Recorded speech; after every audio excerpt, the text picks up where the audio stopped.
ایک دفعہ ایک عورت سلطنت عثمانیہ کے سلطان عبدالمجید کے پاس مقدمہ لے کر حاضر ہوئی اور کہنے لگی، سلطان معظم، ہمارے گاؤں کے قاضی کے پاس میں ایک مقدمہ لے کر گئی تھی تاکہ قاضی صاحب انصاف پر مبنی فیصلہ کر کے مجھے انصاف دلائیں، لیکن بدقسمتی سے میں جب قاضی صاحب کے پاس گئی تو اس وقت قاضی صاحب اکیلے موجود تھے۔ قاضی صاحب میرے حسن کو دیکھ کر پاگل ہو گیا اور اس نے مجھے بدکاری کی دعوت دی۔ میں ایک نیک اور پاک باز عورت ہوں اور میں نے قاضی صاحب کی دعوت کو ٹھکرا دیا۔ پھر قاضی صاحب کہنے لگا، تم نے اگر میری بات نہ مانی تو میں فیصلہ تمہارے حق میں دینے کی بجائے تمہاری مخالفت میں دوں گا اور اس کے نتیجے میں تمہیں بڑی سے بڑی سزا ملے گی۔ سلطان عبدالمجید نے اس عورت سے پوچھا، پہلے یہ بتاؤ تمہارا مقدمہ کیا تھا اور تم قاضی صاحب کے پاس کیا مقدمہ لے کر گئی تھی؟ تو وہ حسین و جمیل عورت کہنے لگی، سلطان معظم، ایک دن میں خیمے میں دوپہر کے وقت بیٹھی ہوئی تھی اور مجھے باہر گوری کی آواز سنائی دینے لگی۔ مجھے ایسا لگا کہ میری پڑوسن کی گوری، جو ہمارے خیمے سے کچھ فاصلے پر بندھی ہوئی تھی، وہ کسی تکلیف میں ہے۔ جب میں اس کے قریب گئی تو مجھے پتہ چلا کہ گوری پیاس کی شدت کی وجہ سے چلا رہی ہے۔ میں سیدھا اپنے خیمے کے اندر گئی اور پانی والا برتن اٹھایا اور جا کر گوری کے آگے رکھ دیا۔ گوری پیاس کی شدت سے بہت کمزور ہو چکی تھی، اس نے وہ فوراً سارا پانی پی لیا، لیکن بدقسمتی سے اس پانی میں کچھ ایسی زہریلی چیز گر گئی تھی۔ اس پانی کو پیتے ہی فوراً گوری کی موت واقع ہو گئی۔ جیسے ہی یہ خبر میری پڑوسن کو ملی تو اس نے چیخنا چلانا شروع کر دیا اور اس نے کہا کہ تم نے میری گوری کو زہر دے دیا ہے۔ میں اسے بتانے کی پوری کوشش کرتی رہی کہ میرا ایسا کوئی ارادہ نہیں تھا، میں نے تو صرف اس کو پانی پلایا تھا، مجھے نہیں پتا کہ گوری کی موت کیسے واقع ہوئی۔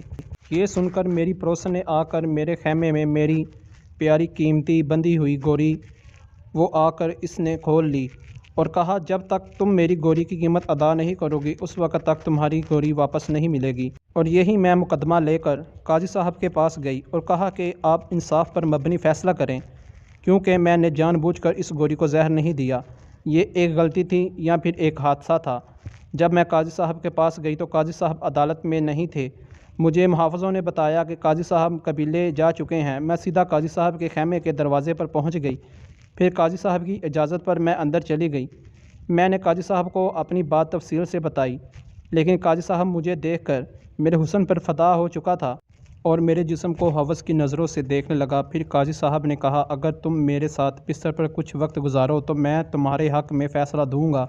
جب میں نے اس کی دعوت قبول نہیں کی تو اس نے خیمے کا دروازہ بند کر کے مجھے رسیوں سے باندھ کر میرے منہ پر کپڑا باندھ کر میرے ساتھ زبردستی زنا کیا۔ جب میں خیمے سے باہر نکلی اور چلانے لگی کہ قاضی صاحب نے میرے ساتھ زیادتی کی ہے تو الٹا اس کے سپاہیوں نے مجھے دھکے دے کر وہاں سے نکال دیا۔ میرے پاس انصاف لینے کے علاوہ اور کوئی چارہ نہیں تھا، اس لیے میں بڑی مشکلوں سے آپ کے سامنے حاضر ہوئی ہوں۔ یہ سن کر سلطان عبدالمجید نے کہا، تیری بات بالکل درست ہے، لیکن تمہیں اپنا فیصلہ کسی شہر کے قاضی کے پاس لے کر جانا چاہیے تھا، نہ کہ ایک سلطان کے پاس۔ میرے پاس اتنا وقت نہیں کہ میں آپ کے مقدمے کا حل کر سکوں، لہٰذا میں قاضی کو پیغام بھجوا دیتا ہوں کہ وہ انصاف پر مبنی فیصلہ کریں۔ یہ سن کر وہ عورت گر گرانے لگی اور کہا، قاضی صاحب کبھی چور چور کو پکڑتا ہے، کبھی مجرم مجرم کو پکڑتا ہے۔ یہ سن کر سلطان نے کہا، نہیں۔ تو پھر وہ عورت کہنے لگی، سلطان معظم، اب آپ ہی بتائیے کہ ایک قاضی دوسرے قاضی کی مخالفت میں کوئی فیصلہ دے گا اور دوسری طرف ایک عام عورت ہے۔ یہ سن کر سلطان معظم نے فرمایا کہ اگر ایسی بات ہے تو میں خود ہی تمہارا فیصلہ کر دیتا ہوں۔ سلطان عبدالمجید کے حکم پر قاضی صاحب کو بلایا گیا اور چند ہی لمحوں کے بعد قاضی صاحب سلطان کے سامنے حاضر ہو گیا۔ سلطان عبدالمجید قاضی صاحب سے مخاطب ہوا اور کہا، کیا یہ عورت سچ کہہ رہی ہے؟ کیا تم نے اس کے ساتھ بدکاری کی ہے؟ یہ سن کر قاضی صاحب کہنے لگے، نہیں سلطان معظم، میں نے اس عورت کو ہاتھ تک نہیں لگایا۔ پھر سلطان نے کہا، ایسی کیا وجہ ہے کہ تمہارے ساتھ اتنے سخت الفاظ کیوں بول رہی ہے؟ اس کے پیچھے حقیقت کیا ہے؟ جب سلطان عبدالمجید نے قاضی صاحب کے دلائل سنے تو اس نے کہا، سلطان معظم، یہ عورت میرے پاس مقدمہ لے کر آئی۔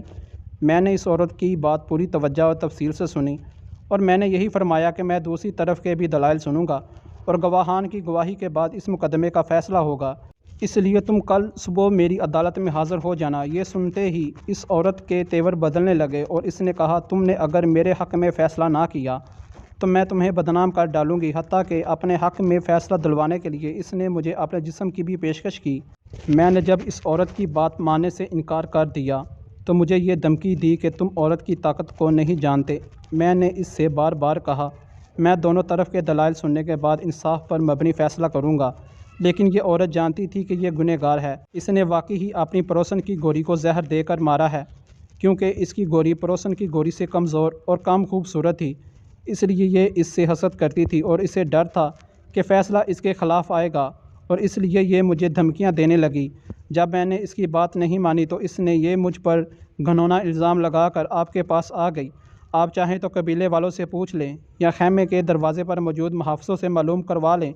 یہ سن کر وہ عورت کہنے لگی، سلطان معظم، وہ قبیلہ اس کا اپنا ہے اور اس قبیلے کا قاضی ہے، اور بات رہی محافظوں کی، کیا وہ اپنے سردار کے خلاف گواہی دیں گے؟ اس لیے میں ان دونوں باتوں کو نہیں مانتی کہ اب آپ ہی بتائیں کہ ایک عورت اپنی عزت کو خاک میں ملا کر کسی مرد پر اس طرح گھنونا الزام لگا سکتی ہے، اور وہ بھی اتنے بڑے قاضی پر۔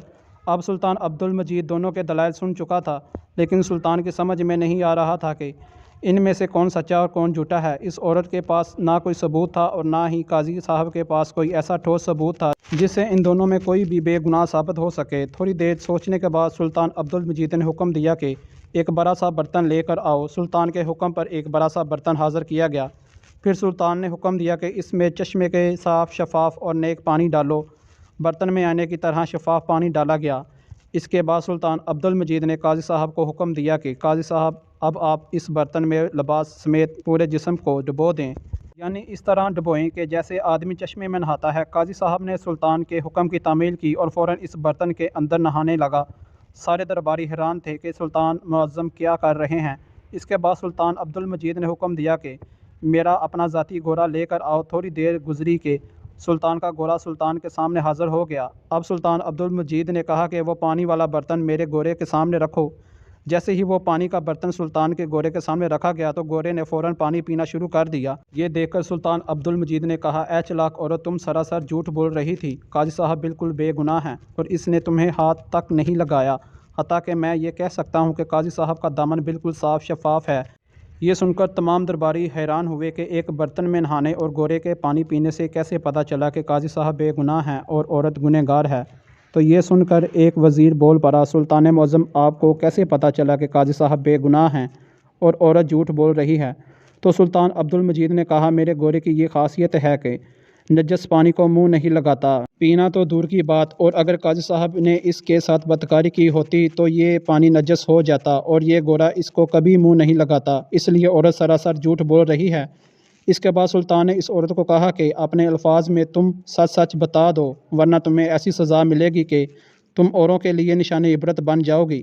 جب عورت کے پاس اور کوئی چارہ نہ رہا تو اس نے سلطان عبد المجید اور تمام درباریوں کے سامنے اپنے گناہ کا اقرار کر لیا اور بتایا کہ جیسا قاضی صاحب نے کہا تھا ویسے ہی بات ہے، میں نے اپنی پڑوسی کی گوری کو زہر دے کر مارا۔ اس کے بعد سلطان عبد المجید نے فیصلہ سنایا کہ گوری کے قتل کے عوض تمہیں گوری کا جرمانہ ادا کرنا ہوگا، اور ایک معزز اور نیک ایماندار قاضی پر گھنونا الزام لگانے کے جرم میں تمہیں 1 سال کے لیے زندان میں ڈال دیتا ہوں۔ اور اس طرح سلطان عبد المجید نے نہایت ہی عقل مندی کے ساتھ اس عورت کی چالاکی کو پکڑ کر قاضی صاحب کو انصاف دلایا اور عورت کو اپنا پایا انجام تک پہنچا دیا۔